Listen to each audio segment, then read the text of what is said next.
नमस्कार, स्वागत है आपका बात देवभूमि की। मैं हूं आपके साथ सचिन चौहान। मुख्यमंत्री पुष्कर सिंह धामी ने श्रीदेव सुमन की पुण्यतिथि पर उनका भावपूर्ण स्मरण किया है और उनके चित्र पर श्रद्धा सुमन अर्पित किए हैं। श्रद्धांजलि दी गई है। मुख्यमंत्री ने श्रीदेव सुमन की पुण्यतिथि पर कहा कि टिहरी जन क्रांति के नायक श्रीदेव सुमन देश के महान सपूत थे। उनके महान आदर्श हमें सदैव प्रेरणा प्रदान करते रहेंगे।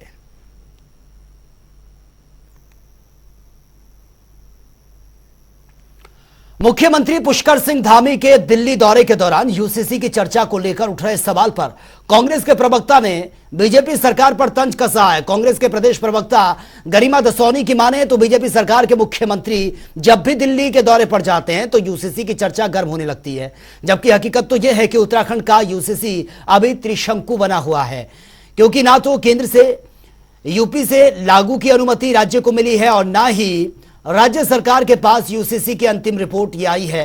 ऐसे में जब रिपोर्ट ही नहीं आई तो इसको कैसे लागू किया जा सकता है। उत्तराखंड का यूसीसी आज त्रिशंकु बना झूल रहा है केंद्र और राज्य सरकार के बीच में। हर बार जितने बार मुख्यमंत्री पुष्कर सिंह धामी दिल्ली दरबार में जाते हैं हाजिरी लगाने, उतने बार यहां मीडिया के द्वारा एक गुब्बारा फुलाया जाता है कि वो यूसीसी पर चिंतन मंथन करने गए हैं, मंत्रणा करने गए हैं। जबकि सच्चाई ये है कि चमोली हादसे के बाद हाईकमान से अच्छी खासी फटकार लगी है। यहां उत्तराखंड भाजपा की जो इन हाउस फाइटिंग है उसमें धामी के जो भाजपा के दुश्मन हैं वो उनकी जड़ें उखाड़ने पर उतारू हो रखे हैं चमोली के करंट वाले हादसे के बाद से।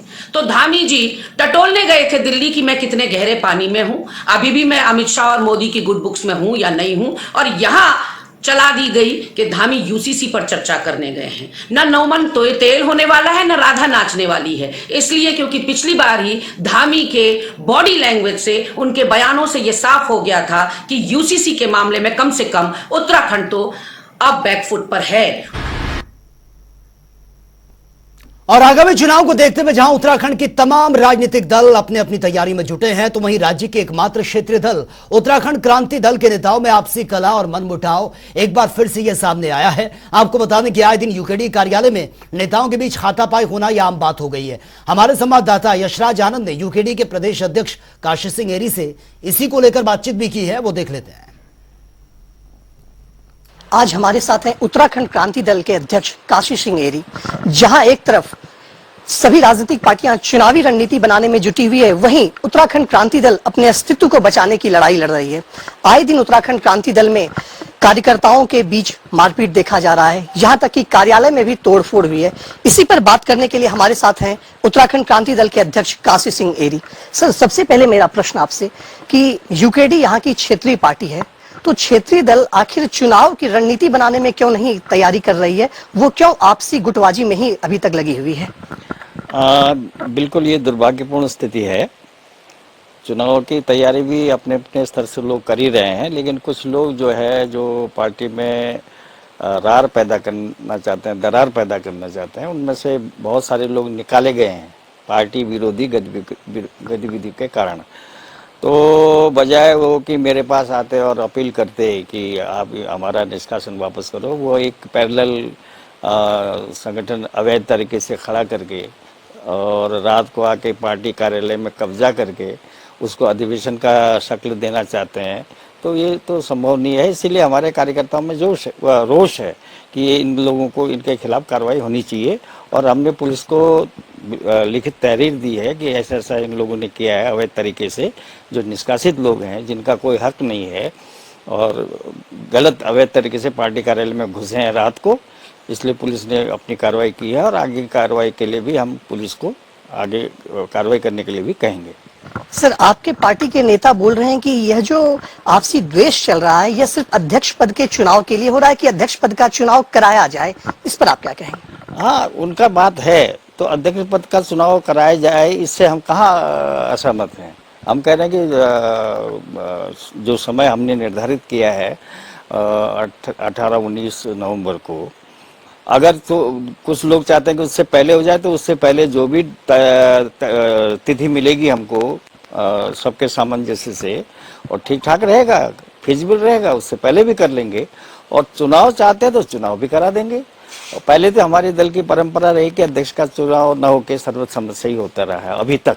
अब कभी चुनाव हमारे यहाँ नहीं हुआ अध्यक्ष का, लेकिन अगर उनकी ये मांग है, पता नहीं क्यों मांग है ये, और वो चाहते हैं कि चुनाव हो, तो चुनाव कराने के लिए हम तैयार हैं, हमने कभी मना नहीं किया। कैमरा पर्सन रोहित के साथ मैं यशराज आनंद, जनता टीवी, देहरादून।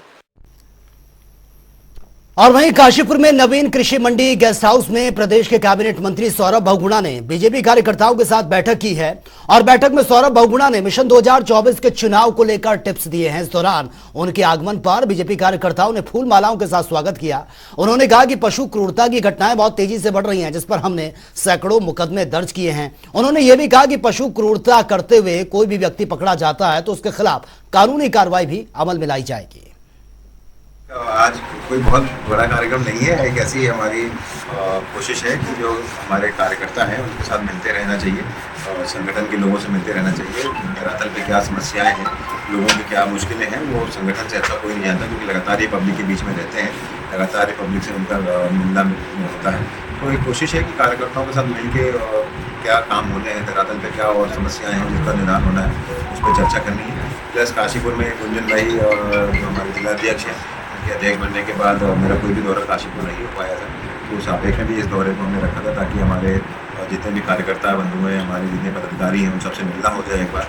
जो नए नवनियुक्त हमारी समिति कमेटी बनी है उससे मिलना हो जाए। और जो आने वाले चुनाव हैं, 2024 का चुनाव है, फिर हमारे पंचायतों के हैं, फिर हमारे नगर निगमों के होंगे, इन सब चुनावों के ऊपर भी कार्यकर्ताओं को थोड़ा सा कैसे उनको काम करना है, कैसे उनको बूथों को और मजबूत करना है, उस पर चर्चा के प्रोग्राम।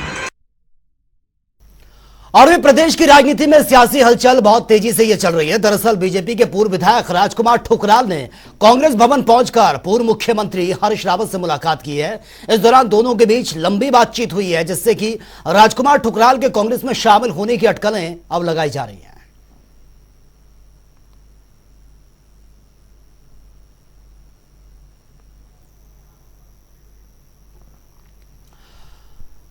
और में उत्तराखंड में केंद्र सरकार के 9 साल का कार्यकाल यह पूरा हो चुका है। इस उपलब्धि को लेकर बीजेपी की ओर से लगातार प्रचार प्रसार अभियान यह चलाया जा रहा है।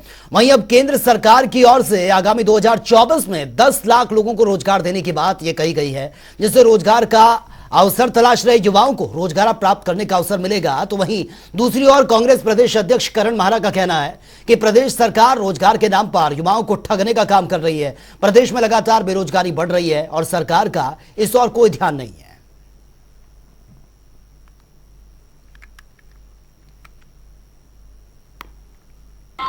यार इलेक्शन देख के तो बड़ी बड़ी घोषणाएं होती हैं, कौन सी जो पहले की घोषणाएं वो पूरी कर दी है इन्होंने? कहाँ है?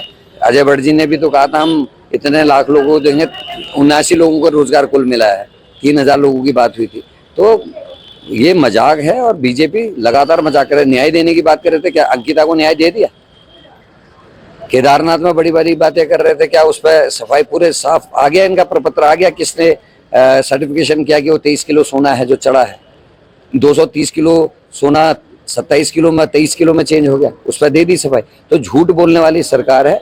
देखिए, अगर पुराने उसमें देखते चले आए, अब जो धामी जी का कार्यकाल चला आ रहा है 2 साल का, उसमें अगर आप देखें तो 2100 पॉलिटेक्निक विद्यार्थियों को रोजगार दिया गया है और 824 स्वास्थ्य कार्यकर्ताओं को रोजगार दिया गया है।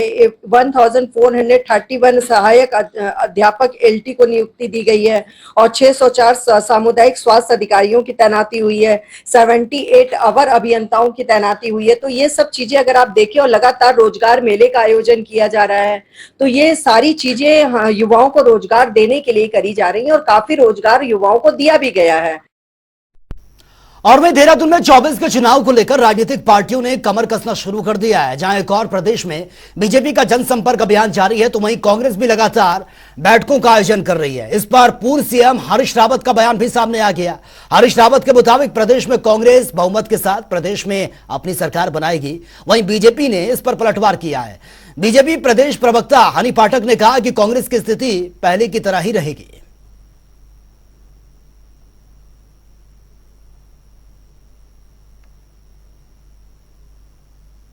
आप यदि विधानसभा के चुनाव में जाइए तो ये अंतर हमने घटा करके, जो लेटेस्ट चुनाव हैं उनमें घटा करके हम इसको 5% के आसपास ले आए हैं। और 2000 विधानसभा के चुनाव में 2017 में ये लगभग 11% के करीब था।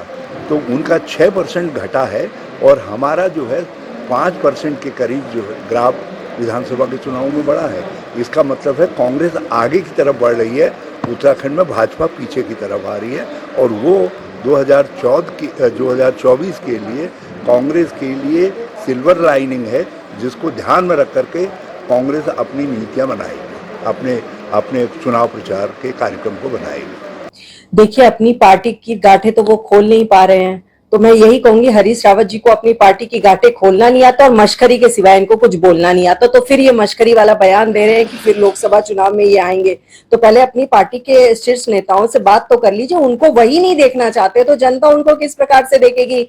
इधर हरक सिंह रावत जी वीडियो वायरल करके बता रहे हैं कि हम हैं यहाँ पर लोगों के हितैषी, और उनकी खुद की छिछालेदर मच रही है उस वीडियो के माध्यम से। तो वो ये सारी चीजें इनकी जो पार्टी में चली आ रही हैं, ये बता रही हैं अंदर की सिर्फ हिटा फुटवल कलेश वगैरह वगैरह, ये सारी चीजें लगातार जो दिख रही है ये जनता भी देख रही है और जनता पूरी तरीके से समझ चुकी है। जो ये कांग्रेस के हाथ का पंजा है, वो हाथ के पंजे के माध्यम से जनता ने ही इनसे पूरी तरीके से हाथ जोड़ लिया है।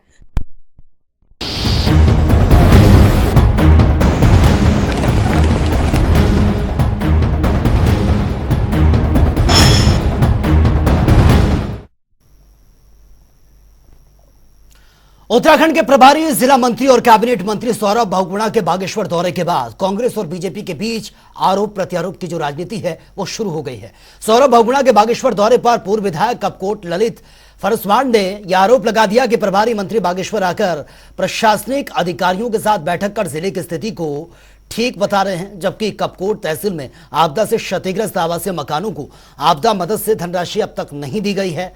आपदा से पीड़ित ग्रामीण पंचायती घरों में रहने को मजबूर हैं। वहीं सौरभ बहुगुणा पर लगाए गए आरोपों के जवाब पर जिला अध्यक्ष इंद्र सिंह फरसवाण का यह स्टेटमेंट सामने आया। उन्होंने कहा कि विपक्षी दलों का काम केवल आरोप लगाना है, विपक्ष की ओर से ये लगाए गए सभी आरोप निराधार हैं।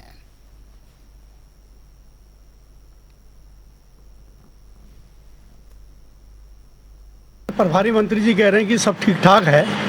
तो विगत 7 जुलाई को सकलूड़ा जो नाकुरी पट्टी कांडा तहसील है, और पूर्व में मैंने उप जिलाधिकारी और जिलाधिकारी मैडम को 19 तारीख को फ़ोन करा था। 7 जुलाई की घटना थी और तब से अभी तक चंचल राम, फकीर राम और जो दीवान राम, रमी राम है, जिसका अभी 19-20 तारीख को भी मकान टूटा है, पूर्ण क्षतिग्रस्त है दोनों मकान। अभी तक उनको जो है आपदा के मानकों के अनुरूप जो पैसा मिलना चाहिए था 1,20,30,000 रुपये है, वो अभी तक उनको नहीं मिला है। तो ये कहने की बात है कि भाई सब ठीक चल रहा है। प्रशासन, हमको तो नहीं लगता कि भाई ज़िले में आपदा में कहीं पर भी प्रशासन बहुत अच्छा सहयोग कर रहा है। और अगर हमने किसी बात को, जन मुद्दे को या जन आवाज़ को प्रशासन को अवगत करा है तो उसका संज्ञान लेना चाहिए। और अब बात होगी 2 मिनट में 10 बड़ी खबरों की। देहरादून में भूमाफियाओं के हौसले बुलंद, जमीन हड़पने को लेकर महिला ने दर्ज कराया मुकदमा, पुलिस ने आरोपी को गिरफ्तार किया। उत्तराखंड में बारिश के बाद भूस्खलन का कहर, बद्रीनाथ राष्ट्रीय राजमार्ग पर गिरा मलबा, सड़क बंद हो गई। केदारनाथ में दूसरे चरण के पुनर्निर्माण का काम जारी, मंदिर के सामने 3 मंजिला भवन जो है वो धराशायी हो गया। जिलाधिकारी, उप जिलाधिकारी को इस मामले में ज्ञापन सौंपा गया। हरिद्वार में खानपुर विधायक ने रैली के जरिए उठाई बाढ़ पीड़ितों की आवाज, सरकार से की उचित मुआवजा देने की मांग। केदारनाथ मंदिर में ग्लास हाउस का उद्घाटन, शीशे से बने कमरे में चढ़ावे की होगी गिनती, सीसीटीवी कैमरों से रखी जाएगी नजर। हरिद्वार में भुरणी गांव के ग्रामीणों ने किया प्रदर्शन, नाले की निकासी पर एसडीएम को सौंपा ज्ञापन, मामले में कार्रवाई की मांग। पहाड़ों में बारिश के बाद भूस्खलन का कहर, पिथौरागढ़ के दोबाट जिले में हुआ भारी भूस्खलन, यमुनोत्री हाईवे समेत 337 सड़कें बंद। हरिद्वार में युवती से शादी कर पति हुआ फरार, जेवर नकदी के साथ की गई सामान की चोरी, युवती ने पुलिस से लगाई मदद की गुहार। काशीपुर में महिला बनी समाज के लिए मिसाल, तलाक के बाद हुई आत्मनिर्भर, सड़कों पर चलाया ऑटो। रामनगर के भल्लापुल गांव में युवक ने किया जमीन पर अतिक्रमण, ग्रामीणों ने एसडीएम से किया मुलाकात, मामले में जांच की मांग।